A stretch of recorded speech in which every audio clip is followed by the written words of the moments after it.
Welcome back, everyone. We are live once again with another AWE Digital Wellness podcast episode.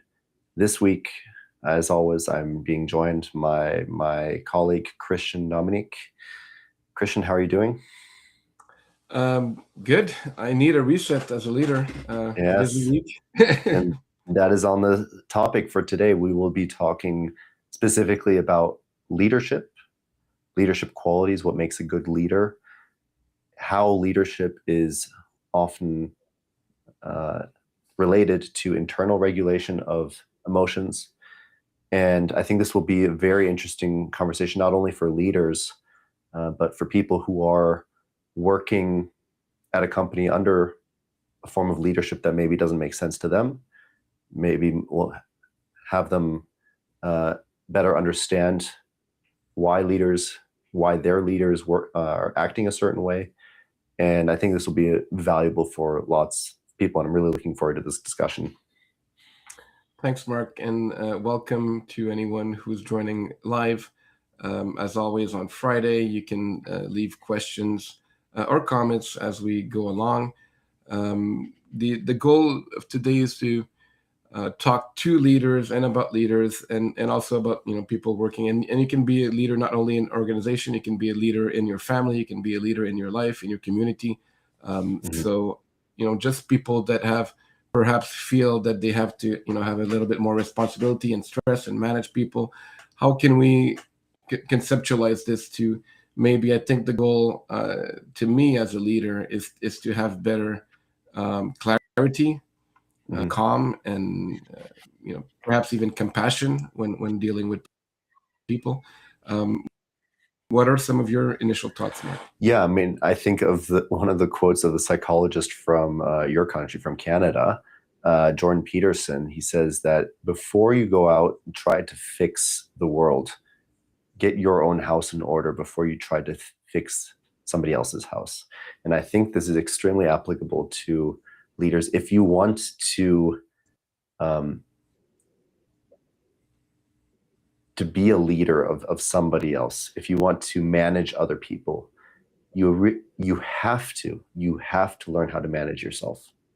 If you don't learn how to manage yourself, your own impulses, your own emotions, you will have a very difficult time managing other people, and they will have a hard time following you if they see that you are not able to manage yourself, right? So get extremely good at something. Well, a small example.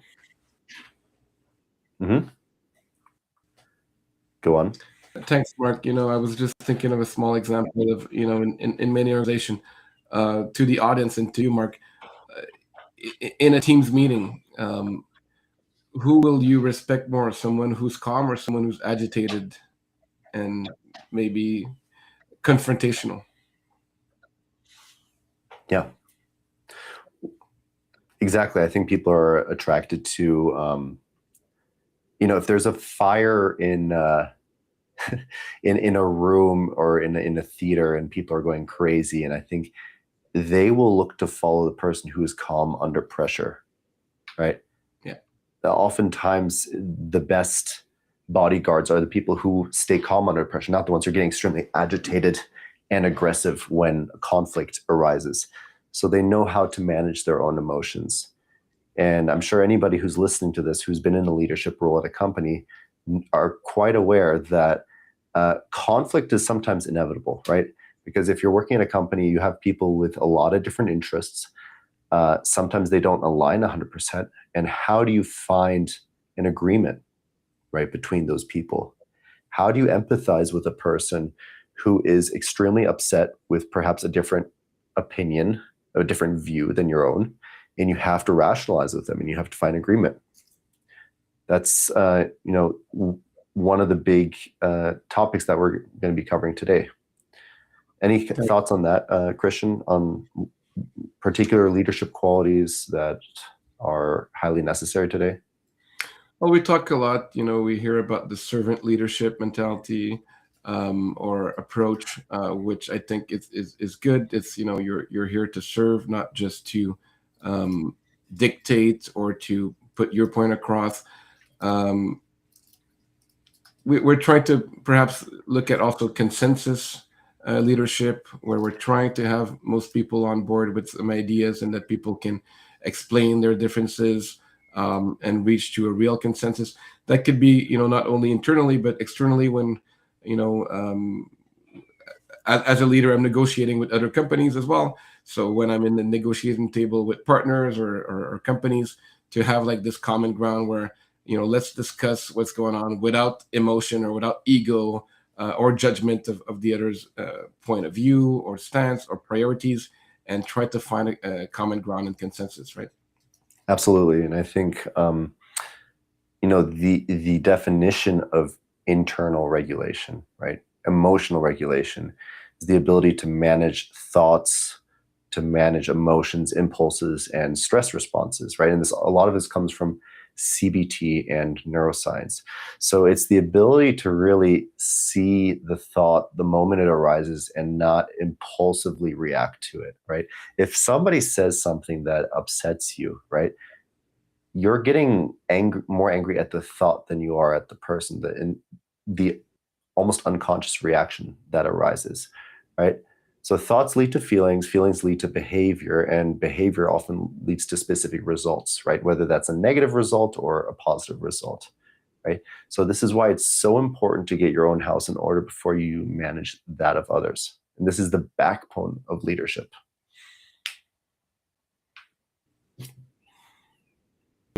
So one of the things that, for instance, we do on our digital reset is help regulate emotion, help regulate the nervous system.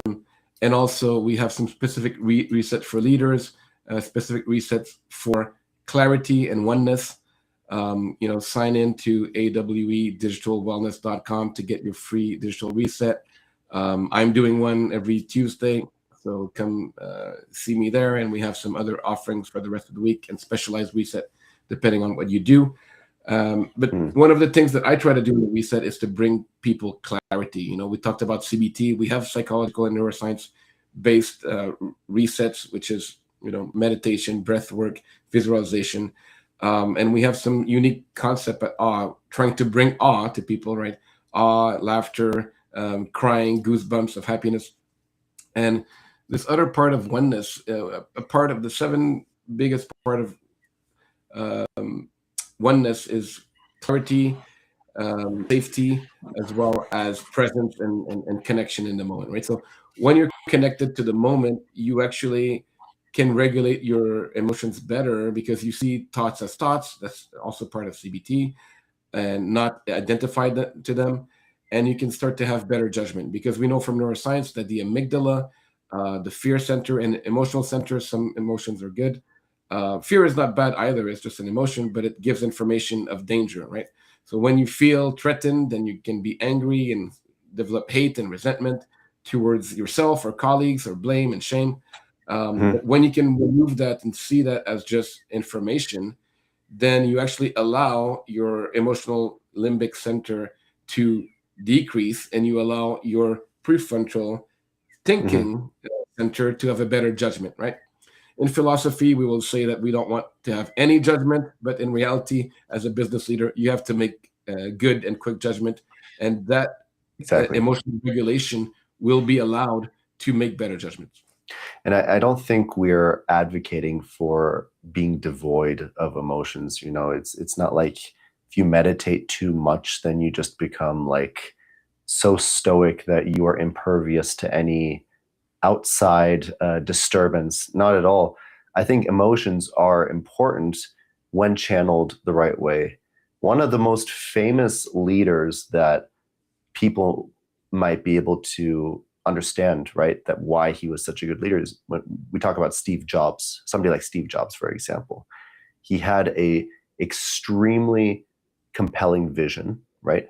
A North Star that was so clear that others could see it, essentially. And he had a belief that technology could elevate human potential, right? And was not there just to compute. So his belief was that it was a certain conviction. And he was actually, contrary to what many people knew, he was a very emotional person. He often cried in meetings, and he had this emotional intensity that fueled him in what he did, right? But he was able to be selective at the same time about how to use that emotional intensity. We're not saying to just suppress all emotions necessarily, but you can channel them in a way that will help you get to your goals faster, right? A lot of people, leaders, they're fueled by the fear of failure, right? Mm-hmm. The fear that they could be homeless, that they could lose, right? That if they stop, we talked about this last week, if they take their foot off the gas pedal, that somebody could basically overtake them, right? And I think that a lot of people have become successful this way, but it's not the most compelling or even the most effective way to reach success or to reach your goals by that means. That example that I just said with Jobs, right? Yeah, you could argue that he was motivated by failure, but I think more than anything, he had this extremely strong desire. This because of this clear vision that he had, he was so excited by that North Star that he oriented himself towards every single day, that it acted as the fuel, the emotional fuel that helped him build Apple to what it became, right? And again, it's recognizing which emotions are useful and why do we have these emotions in the first place. Anxiety, for example, is not necessarily a bad thing, right? It's the way that we react to anxiety that makes it so bad, right? If we learn to avoid a certain behavior because we feel afraid or we feel fearful around it, that can become really negative. If we learn to, for example, somebody says something to you at your company and you don't like it, but you decide not to say anything because you're afraid of the consequences, right? That can cause a lot of resentment in you if you just hold on to it for longer and longer periods of time. So or the opposite, if you say it, but you say it in a confrontational way, why did you exactly why is this happening, right? Yeah, and it's important. Understanding and doing active listening and using 100%. Empathy and compassion, right? 100%. It has to be in a very emotionally calibrated way. But I think the one thing that unites all these things is that people or leaders especially have to have a very clear understanding of where they want to go. And just to come back to Steve Jobs, I have never been afraid or shy to share that I'm emotional, I'm intense. Most of my emotions are positive. I catch myself sometimes with some negative emotions, and then I can communicate and regulate them. But this week, I shared on the Slack channel that I was listening to actually one of your resets, Mark, and I cried. I cried of happiness. Like, it was beautiful the way you presented that content. And it was 25-minute reset, and I cried and I shared that, and it's positive, right? So we're allowed to have those emotions. We're not saying, and Stoicism doesn't say don't have emotion either. I'm quite a Stoic scholar, and we can talk at lengths of what the virtues of Stoicism are. And I think courage is one of them. That's amazing. Wisdom is another one, and temperance. But most importantly, in terms of Stoicism and also Buddhism and other philosophy, and it's also science-based, there is this concept of equanimity, right? Equanimity is seeing things as not good nor bad, just neutral, right? And I have this concept in my book, Beyond Happy, that's called Equanimity Plus. So it's kind of not good, not bad, but even a little bit more positive than that, right? So we can see things and not react to them. So the concept of not being reactive is what equanimity is, right? You see a situation, instead of going in panic mode, there's a fire, there's something, there's an employee leaving, there's an employee complaining, there is a client that's leaving. So what? Okay, that's information. Let's react calmly and make the best decision and accept the situation and make the best move forward, right?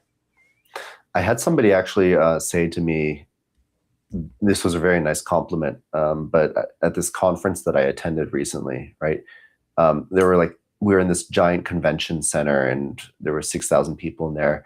And he came up to me and he was in my group and he said, hey, Mark, if there was a fire in here, right, out of all the people in our group, like, I would listen to you, I would go to you and I would see, and I found, like, I was like, wow, that's like really nice to hear. But I also wonder, like, why?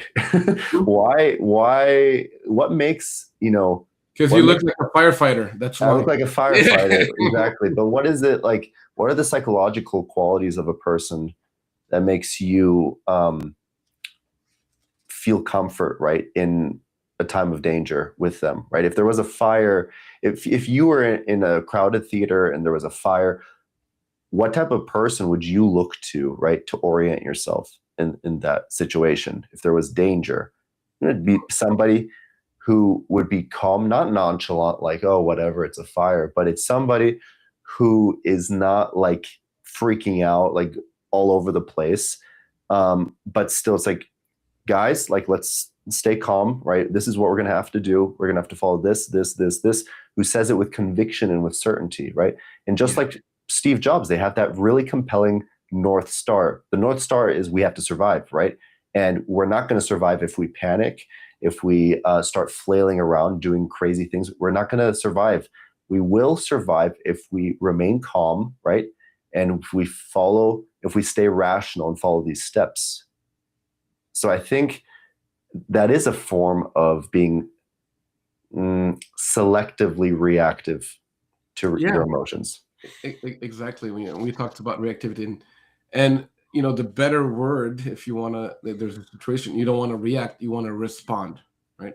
You want to reflect and respond, not just react. And that actually, we talked about like trusting someone with fire, trusting someone with employee status or partnership status or client, or right. So leaders, their main goal and function is not just to manage, it's to build trust. And by not having this reactivity and calm response, that's actually one of the main ways that you build trust. I do have a book to share with you and the audience, Mark. I do have lots of books I love to read. So Alfredo and our marketing team, which did a great job doing the podcast. Shout out to Alfredo. And you can see him in the marketing team in our yearly recap of last year. Will help us out today to showcase this calm leadership, right? So that's what we're talking about.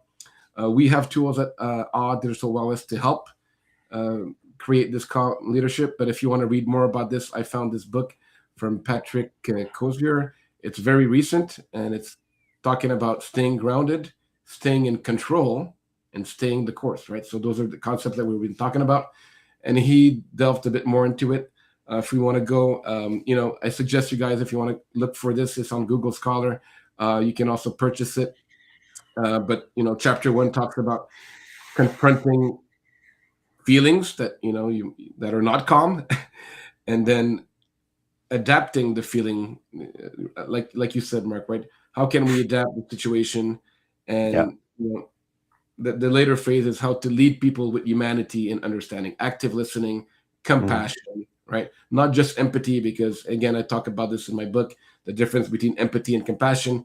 Everyone says empathy is amazing. No, it's not. Compassion is better. And if you want to find out more, ask me or look for my book.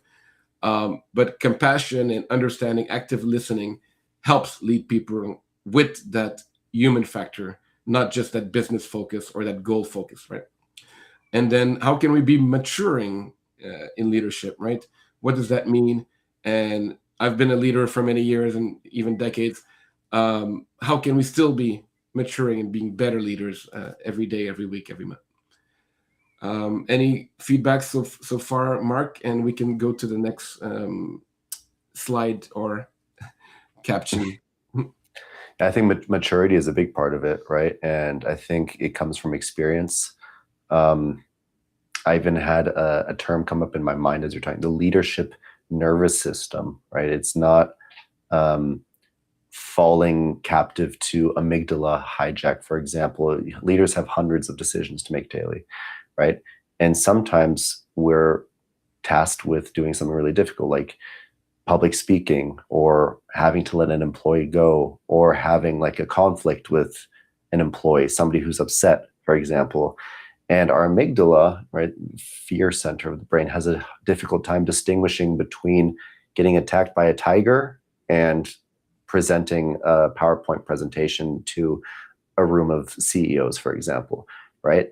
And on the one hand, we kind of know what the answer is. Well, it's experience, it's doing the thing, and then learning to get used to that. But at a deeper level, that means that your brain needs the certainty, right, that you're going to be okay in order to feel calmness. So a good way to, a good way to activate this without perhaps having the experience is to imagine yourself already having exceeded in whatever task that is, exceeding in presenting the PowerPoint presentation, exceeding in handling the conflict.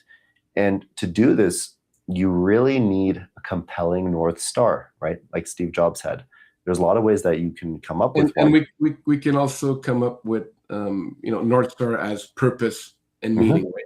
And we're very aware that in the tech age, people are losing meaning and purpose, and that's one of our mission at through all our tools and services. And this podcast is to bring back meaning to your meaningless life, guys. Come on, let's do this. So just to come back to some of this and keep giving some comments, Mark. Just wanted to this was a key principle part of the book that I think is interesting. This book is really quite recent, but so it's been kind of 20 years that I love this. I wanted to approach leadership with empathy, understanding, and kindness. Right? How can we bring more kindness in our leadership? And I think that comes with calm. Right? So when you are reactive, when you're fearful, probably you have less time for compassion and kindness. Right? And he was not confident that that was the right approach because he looked around and saw colleagues of bold, combative, and authoritative people, right? So there's still a lot of people that thinks that that's the way to succeed as a leader in a business, as a salesperson, is to be bold, combative, and I think confident, but combative. I don't think we can. We can foster peace, we can foster calm, and have better outcome than just combative attitudes, right? And I think calm helps perspective, as we talked, in judgment. No drama, just solutions. I say often in the Caribbeans, they say in the French Caribbean, pas ni problème. It means there's no problem. So there's only solutions, right? You don't see things as problems, just as opportunities and solutions, and not fueled by negative emotion. I love the first part of here, right? We talked. Second part is compassionate, not weak, and the first is quiet, but not meek. I love that. We can change the slide to the, I think, last or before last component. Yeah, it's the last component. So we talked about the four phase. Now this is a figure that talked about imposter syndrome that arguably is a little bit more felt by women, but men felt it too. How am I going to do this? I think we had some calls earlier today, Mark, about people that feels that they can't do it, right? And what would you respond to someone with imposter syndrome and helping them reduce that?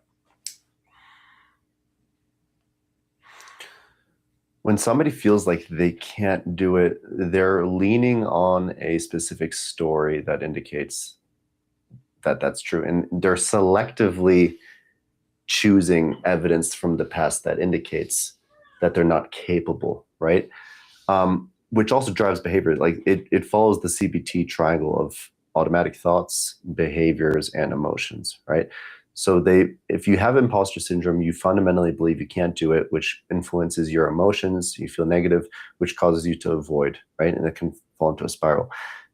If I were to ask you, what evidence do you need for yourself to feel like there is a resounding 100% certainty that you will be successful? What would you need to believe? What would you need to see, to experience right now to believe that you will 100% be successful in what you're afraid of, in your new role, in a new routine, habit, goal, whatever? So devil's advocate, people will say, well, I have 0% evidence that I'm going to be successful. I don't know how I'm going to be successful. I don't think I'll be successful. Well, what's the evidence to suggest that? I would ask, right? Because I've never done this before, because it seems complicated. It seems complicated, but if you try, maybe you'll surprise yourself, right? So sometimes you need a push from a different person, could be from a leader, right? Who tells you, right, if you do this, you might fundamentally change your life, right? And how you view yourself. but you have to be willing to take that first step. And coming back to the Stoics and the seven C's happiness of philosophy. One of them is courage, right? So, are you going to take the leap of faith? We live in 2026. It's probably not going to be a lion that's at the end. You might have a slight shame of failure, but do you have the courage to just do something that you've never done or do it differently? I guess that's the question. Thanks again for the diagram. As you saw, we talked about imposter syndrome. There's also changing from adapt, like react to adapt, as we talked about, and leading with kindness, compassion, right? Maintaining optimism is the last part. There's the 8 P's framework as well. One of them is positivity, and it's not fake positivity or false positivity. It is humility and having optimism and hope about the future, which we know increase happiness and productivity. Having hope that you can achieve, which is the opposite of imposter syndrome and fear, right? 100%, right? I think one of my mentors said to me once, like, do an exercise. If you're watching this, you can do an exercise right now, which maybe in your chair, sit up straight and, put your arms out in front of you, right? And try to move as far as you can to the right, right? And once you can't move anymore, you stop, right? And you move back.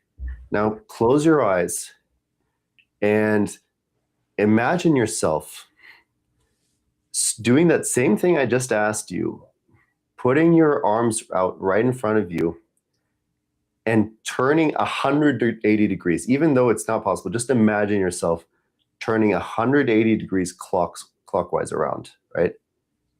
Imagine yourself doing that successfully all the way to the back. And when you open your eyes, put your arms out again. And this time, really try to do what you just saw in your mind. And you'll find that you'll push yourself just a little bit further than what you did the first time.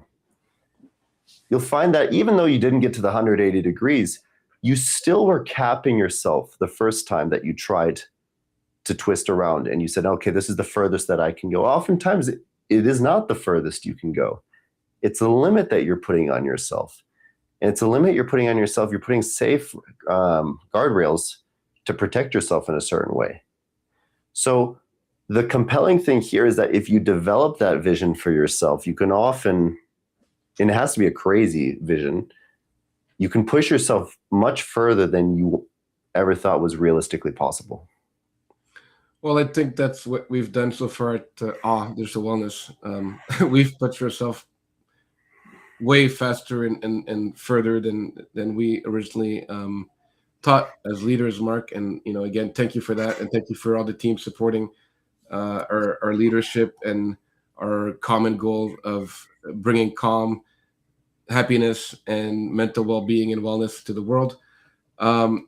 Any thoughts about confusing availability with effectiveness? Leaders trying to feel that they always have to be on, always available, always there, working so much, but is that really effective? I think we talked about this 2 weeks ago, right? Working harder all the time is not necessarily going to equate to you being more effective or productive in what you're doing, right? I also think even nowadays on LinkedIn, I see a lot of people who are like virtue signaling almost, or look how much I'm working. I work, then family, then gym. It's I even saw a post of a guy, he was like, oh, look, I have a 10-hour flight and that's the best hack on the flight is to spend the entire flight working. Look how much I'm working. It's they're signaling hey, I'm so cool because I'm working so much. It's why don't you look out the window and look at the beautiful sky and cities, right? Yeah. It's I have to be seen working all the time because that somehow equates to a higher value. It means that I'm more valuable because I'm working harder. It's no, bullshit. Who cares? There's literally a subreddit called LinkedIn Lunatics of people just like taking screenshots. Like anybody who's watching should check it out. But screenshotting like these crazy posts of people talking about like, hey, I proposed to my wife, and this is 5 B2B sales lessons I learned from proposing to my wife over the weekend. It's like, come on, guys! Like you're really that is so artificial and like so obviously like trying to get something, like signaling that like it's just LinkedIn is one of the only platforms that does that. And I think coming back to the original point, it's when people will sense inauthenticity very quickly. We're wired for that, actually. Yes, 100%. And same thing with AI. People figure out, oh, this is AI written. Oh, this is AI made. This right. And I saw a LinkedIn post as well about like people are actually looking to see if you make mistake on your LinkedIn post now, because it signals that if you made a typo or something, it's not AI, right? So oh really? Yeah. Oh, so they like it more if you make like a typo. Yeah. Interesting. You had a job, like didn't we have like a job applicant recently who like used AI and you immediately cast them off because you're like, no, nobody who uses AI like was going to take the job seriously? Yeah, exactly. In their kind of email response, it was kind of obviously Gen AI. But yeah, I mean, we can set those boundaries and say like we want to work with people who are authentic, and I think that's a human want and need. Actually, that's what we're realizing with all this social media. Yeah, okay, the girl, the person looks good on the whatever filter that they're using on Instagram or Right. TikTok, but do you feel that it's really maybe not real, right? So yeah, I think it's better to be able to feel that we're dealing with people that are real, and then that also helps trust in the organization, outside the organization. Yeah. And yeah, go ahead. It brings me to another good point. Something that I've learned in my leadership role at all is transparency and vulnerability, right? Telling the team, hey, I'm not as experienced as this. I'm here to also learn from you guys. Here's what I'm good at. Here's what I'm not good at. And being very open. And I think your team will respect you a lot more if you're open and transparent with them about that. 100%, Mark. And again, as a parent, I have a 15-year-old, soon to be 25 years old, that I always tell them, even as a leader, as in the family in this case, and we know we talk also a lot to parents and schools about their challenges with tech and other things. How can we also make sure that we're learning from our employees or direct reports or junior staff, right? We just onboarded a new person in the tech team, and our tech leader just mentioned, hey, he caught something that I didn't. He taught me something, right? So the same thing with my child or our children. Are you learning from your children every day, right? My boy used to say, oh, I'm learning so much, you know so much, you read all those books, you know about this, you try to answer things. Well, if I don't, we're going to find out together with curiosity.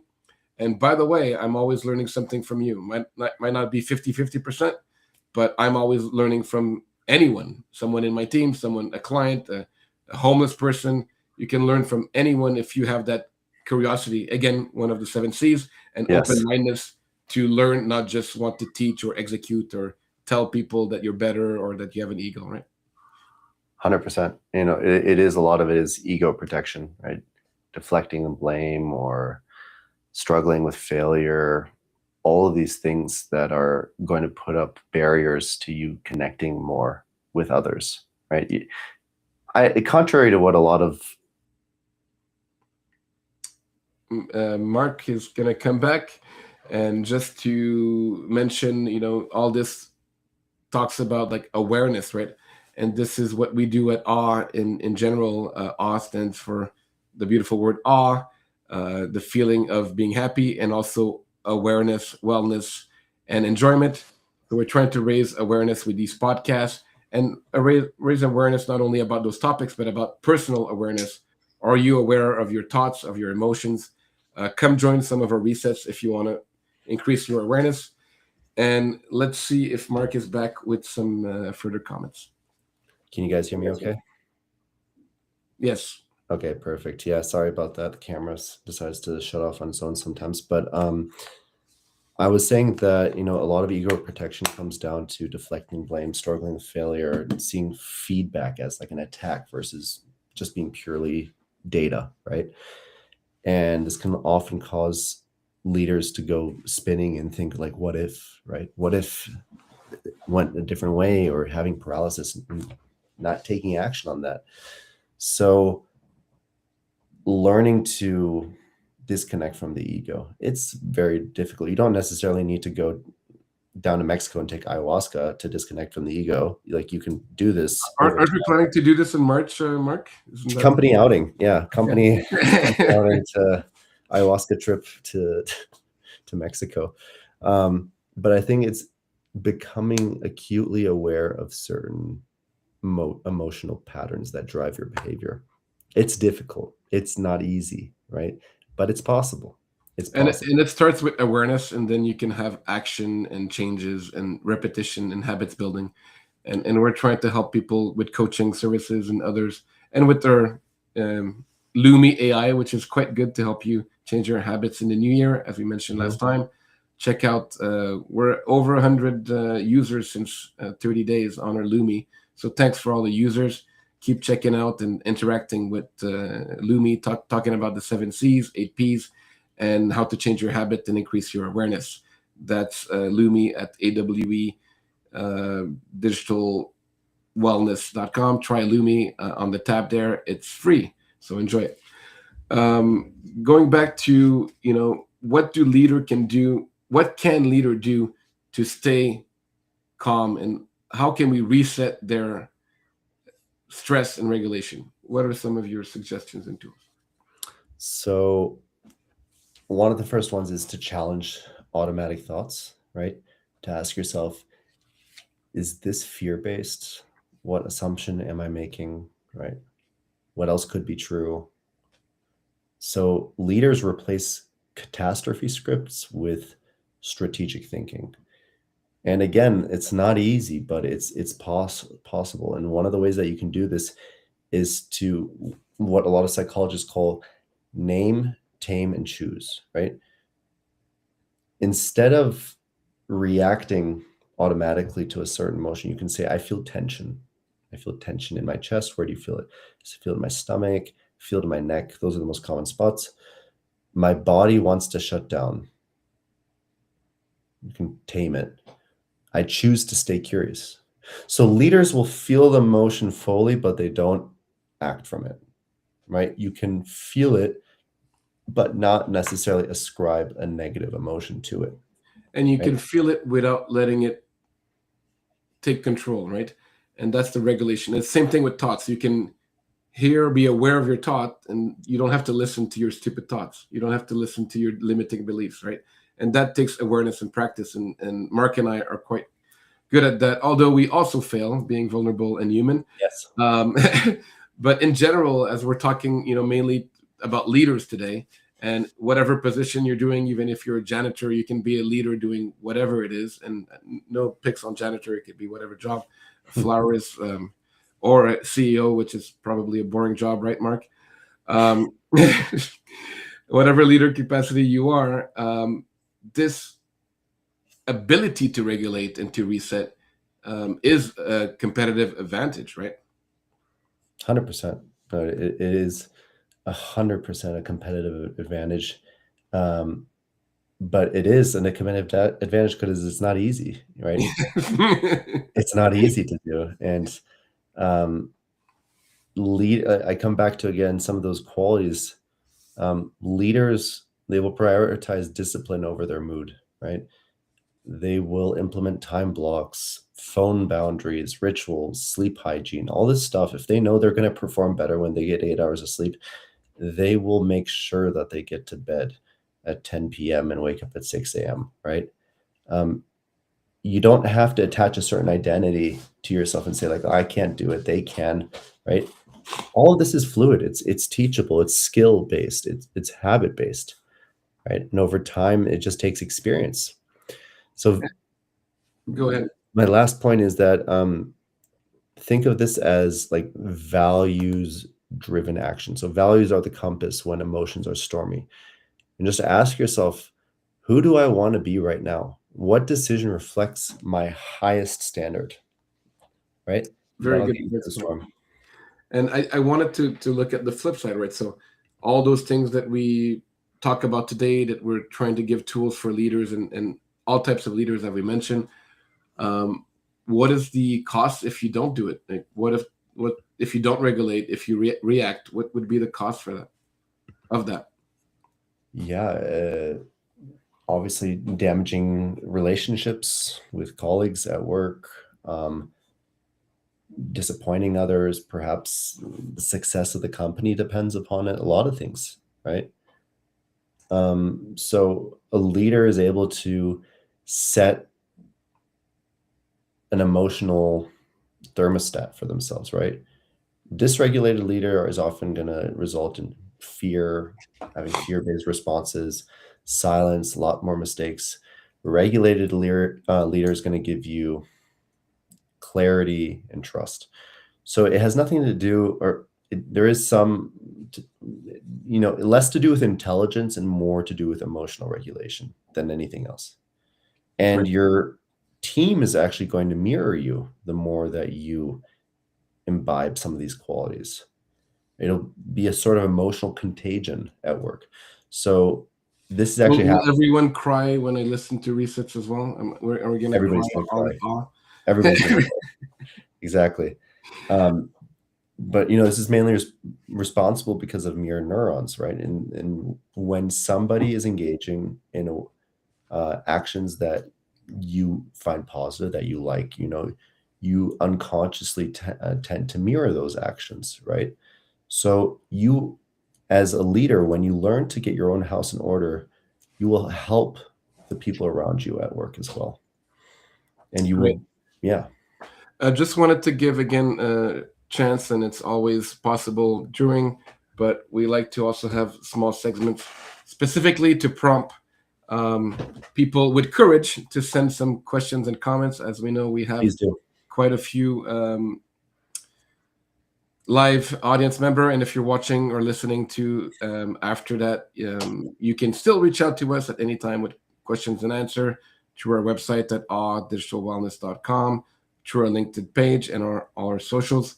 But if you have something live that you want us to respond right now, we'll give you a minute or two, and then let's get ready for some final thoughts on how we can give actionable tools and suggestions for leaders to be a little bit more calm, regulated, and regularly reset their thoughts and emotions so that they can respond and not react. 100%.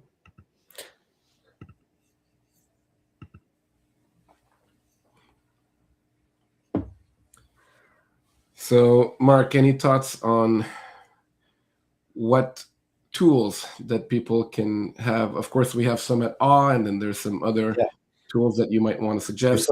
some practical ones that people can use right now. So one of the biggest productivity killers today, is task switching, multitasking, as a lot of people call it. So monotasking, right? Deciding for the next hour, 2 hours that you're only going to focus on this one task is a huge productivity hack, but also choosing to leave 60 to 120 seconds between tasks, right? You should have told me before, because I was doing email during doing this. Exactly. Yeah. Yeah. But also doing breath work, journaling, shaking out the tension. If you feel the tension, if you feel butterflies in your stomach, do something physical, get up, jump, listen to some music that you like, right? Your emotions are often dependent on your state, right? Your state influences your emotions. So if you want to influence your emotions, you have to influence your state. And that's something you can do consciously. So give yourself decision windows as well. Decide at set times, not in the moment, and that will protect you from making emotional choices, right? And having some sort of tech discipline. Your phone should stay outside the meetings, or you can get the All Smarter phone. It's also going to help you regulate your emotions and your impulses. Having email windows when you specifically are going to email people, no Slack after a certain time period, and asking yourself, doing it like a weekly reflection where you ask, what triggered me this week? What belief guided me with this week? What would a future version of me do next time? Right? All these And you things. can do weekly, daily, bi-weekly. Exactly. We have a question from the audience, which is, what is Lumi? Lumi is a secret weapon that we're going to use against Venezuela and all the flows of the. No, joking. Yes. Delta Force Lumi. Go. You want to start explaining to the audience? And thanks for the question. What or who is Lumi? What I think Yes. it's a what, right? What is Lumi? Lumi is an AI chatbot that our team of our really diligent team here at AWE has been working on for the last couple of months. An AI chatbot designed to help leaders, right? Not only, but leaders and lots of different people regulate their emotions in a much more healthy way, and also act as a coach that is available to you 24/7 on the go, right? You can find Lumi on our website, and you can access Lumi. It's free, right? And you can use it at any time. Yeah, there's a free download if you're using WhatsApp, or you can chat on it on the web. And we will have more AI coaches, scientifically evidence-based, approved, with some safety guards to try. Very, very good comments so far from the users. I've tried it before it was released.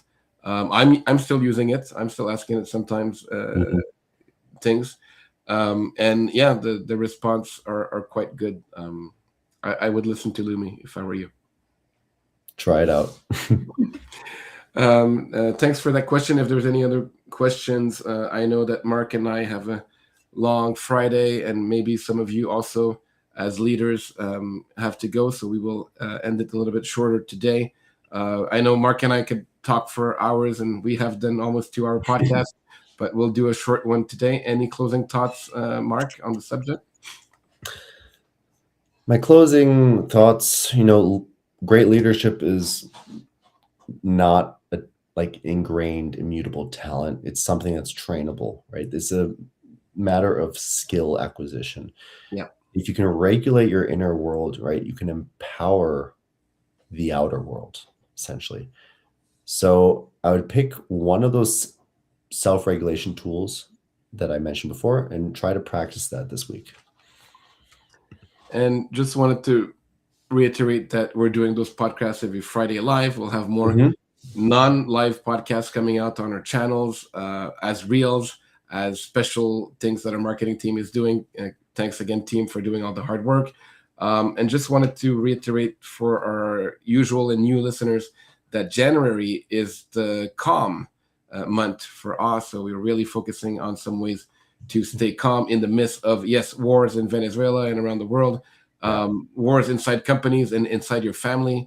We know all the families with phone conflicts, that is kind of a form of war. And how can we talk about positive and calm and peace and not just conflict is what we're trying to talk about this month. Thanks for listening again, and we'll see you next week. Reach out to us anytime on our socials and on our LinkedIn. See everyone. Have a nice weekend.